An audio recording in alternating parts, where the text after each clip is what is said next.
Islam berangkat dari tanah air menuju tanah suci, meninggalkan rumahnya menuju rumah Allah. Mereka hendak melakukan ibadah haji. Mereka yang berangkat ke tanah suci pastilah sudah mempelajari manasik haji, yakni mempelajari bagaimana menjalankan ritual haji secara lahir.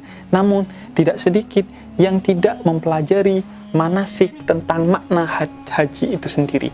Apakah makna yang terkandung di balik setiap ritual haji itu sendiri? Ada sebuah buku yang tepat untuk memahami makna-makna di balik setiap ritual haji. Buku yang ditulis oleh seorang sosiolog Iran sekaligus filosof bernama Ali Shariati berjudul Haji. Sudah diterjemahkan ke bahasa Indonesia dan Anda bisa membelinya sebagai bekal bagi Anda yang hendak melakukan ibadah haji di tahun depan dan tahun-tahun setelahnya. Dalam vlog kali ini saya hendak menjelaskan beberapa makna di antara beberapa ritual-ritual haji. Karena ini menjadi penting, sebab jika Anda hanya menjalankan ritual haji itu secara lahiriah, maka sampai kapanpun Anda tidak akan pernah menjadi seorang haji yang mabrur. Karena justru makna itulah yang menjadi utama dari ritual haji. Karena melalui ritual haji sebenarnya Allah ingin mengajarkan beberapa pelajaran-pelajaran penting untuk kemudian kita bawa pulang ke tanah air sehingga kita akan menjadi pribadi yang lebih baik di tanah air nantinya. Yang pertama adalah niat. Niat adalah sesuatu yang menentukan dalam setiap ibadah. Innamal a'malu binniyat. Segala sesuatu kata Rasul itu tergantung pada niatnya. Maka kita harus meluruskan niat kita ketika hendak berhaji. Kita misalnya jangan sampai tergelincir dalam berniat untuk haji agar mendapatkan gelar haji misalnya sebagai kebanggaan ketika pulang di tanah air nantinya. Atau juga kita misalnya berniat untuk mencium Hajar Aswad meskipun harus mencelakai orang-orang di sekitar kita. Atau juga misalnya kita berniat untuk tidak hanya berhaji sekali karena kita memiliki kelebihan harta ataupun banyak akses dan peluang untuk berhaji beberapa kali. Niat-niat yang seperti itu adalah niat-niat yang salah, yang tidak tulus. Karena justru ibadah haji hendak mengajarkan kepada Anda untuk menghilangkan ego, bukan justru memperbesar ego Anda. Niat berhaji beberapa kali yang artinya Anda akan mengambil kuota orang yang belum pernah berhaji, niat mencium Hajar Aswad dengan tak peduli mencelakai orang lain, atau niat berhaji untuk kebanggaan, itu adalah niat-niat yang justru hendak dihabisi dari diri Anda oleh Allah melalui ibadah haji. Ibadah haji mengajarkan kepada Anda untuk menghilangkan ego dan kesombongan Anda. Kemudian ketika sampai di Mekah, maka kita menggunakan pakaian ihram. Pakaian ihram adalah selembar kain putih yang kemudian dipakaikan ke tubuh, sebagaimana juga nanti kain kafan yang juga akan kita pakai ketika kita wafat nantinya. Pakaian adalah simbol identitas. Dari pakaian kita bisa menilai seseorang adalah orang Jawa atau non-Jawa misalnya. Seseorang adalah kaya atau miskin. Seseorang berpangkat atau tidak berpangkat. Pakaian menunjukkan identitas kita. Maka ketika kita haji, kita dituntut untuk menanggalkan seluruh pakaian itu dengan makna kita menanggalkan seluruh identitas-identitas yang menyebabkan kita bangga diri dan sombong. Pangkat kita tinggalkan, pakaian mahal kita tinggalkan, dan pakaian-pakaian yang bersifat menunjukkan identitas primordial kita tinggalkan.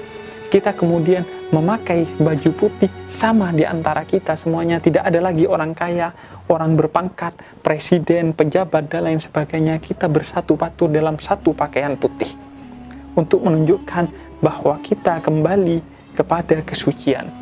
Kemudian ketika kita menggunakan pakaian ihram dan kita bertawaf, maka kita melihat Ka'bah.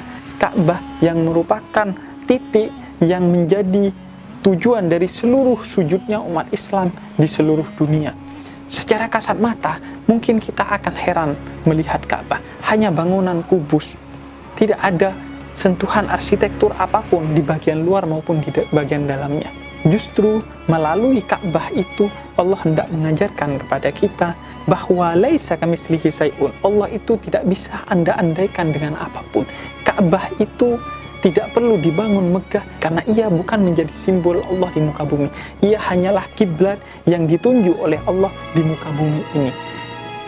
Nilai mukjizatnya adalah karena ia ditunjuk oleh Allah, bukan pada bangunannya. Sebagaimana tongkat Nabi Musa ketika dilempar ke laut dan membelah lautan, nilai mukjizatnya bukan pada tongkatnya, namun kepada suruhan Allah kepada Nabi Musa untuk melemparnya. Di sanalah nilai kemukjizatannya. Begitu pula bangunan Ka'bah, dia tidak menunjukkan Allah. Bahkan sebelumnya kiblat umat Islam bukanlah Ka'bah, melainkan Masjidil Aqsa. Itu untuk menunjukkan bahwa Allah itu esa dan tidak ada sesuatu yang menyerupainya, sedangkan kiblat yang ditunjuk oleh Allah bisa jadi berubah agar kita tidak mengkultuskan bangunan kiblat itu sendiri. Kemudian juga ketika kita bertawaf, maka kita diwajibkan untuk mengharmonikan langkah-langkah kita dengan orang-orang di sekitar kita. Melalui itu Allah hendak mengajarkan kepada kita bahwa tidak ada lagi saya, Anda, dan dia. Yang ada hanyalah kita sebagai umat Islam. Oleh karena itu Allah mengajarkan kepada kita melalui tawaf untuk saling membangun ukhuwah, rasa persaudaraan, rasa persatuan, dan rasa harmoni. Karena dengan itu kita akan menjadi umat yang kuat, dan itulah kehendak Allah kepada kita. Sedangkan dalam wukuf, maka kita hanyut dalam kesepian di tengah padang pasir untuk kemudian memikirkan bahwa kita ini siapa, berasal dari mana, dan mau kemana tujuan kita. Sebab seringkali kehidupan dunia dengan berbagai glamor materialismenya menyebabkan kita lupa akan asal kita dan tujuan kita, serta buat apa kita diciptakan di muka bumi ini. Karena sesungguhnya tugas dari manusia dalam kehidupannya di dunia ini adalah mentransendenkan dirinya dari segala sesuatu yang bersifat materi. Kita harus menjaga jarak dengan segala sesuatu yang bersifat materi ini untuk tak fokus kepada sesuatu yang bersifat transenden, yakni Allah Subhanahu wa Ta'ala dan kehidupan di akhirat kelak. Karena seringkali ornamen-ornamen yang bersifat materi di dunia ini membuat kita goyang dalam melihat tujuan kita, yakni Allah Subhanahu wa Ta'ala dan kehidupan di akhirat. Misalnya kecenderungan untuk menikmati tidur. Islam justru mengajarkan kepada kita untuk bangun di tengah malam, meninggalkan kenyamanan tidur untuk bersujud kepada Allah dalam salat tahajud. Begitu juga ketika orang berbondong-bondong untuk menjamin tidak pernah merasa lapar dalam kehidupannya, Islam mengajarkan kepada kita untuk berpuasa, merasakan lapar, karena itu penting bagi kita.